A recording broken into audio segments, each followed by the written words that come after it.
Bismillahirrahmanirrahim. Добрый вечер. Кандайсыңар?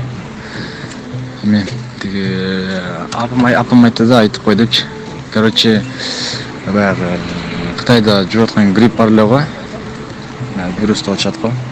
Ошол, короче, Бишкекке келиптир. Могул апама тиги инфекционный больницадан группадан жазышыптыр. Жаңы эле бир 2 саат мурун скорый помощь менен алып келиптир. Бир эжени ушундай грипп менен ооруган. Анан эртеңден баштап тиги жакшы маска алып, эшикке чыксаң жакшы маска менен чыккыла деп жатат экен. Анан ал оору аябай эле неизлечимый деп жатат. Анан тиги ооруса дагы бир күн ооруп, эртеси күнү уже капут болот экен. Бир эле күн ооруйт экен. Жуккан күндөн баштап бир эле күн жашайт экен да, анан капут болот экен. Ошону эскертип кой деди бардыгына. Мен группага айтып койдум да, короче.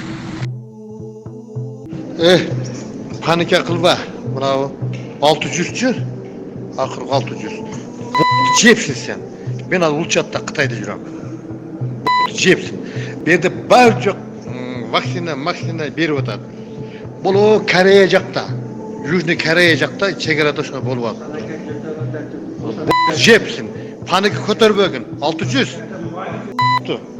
Biz adır dandy moment Kıtay'dabız. Жептир барды ким айтса. O vaksina табылды, укол берип атат, бардын кылып атат. Bismillahirrahmanirrahim.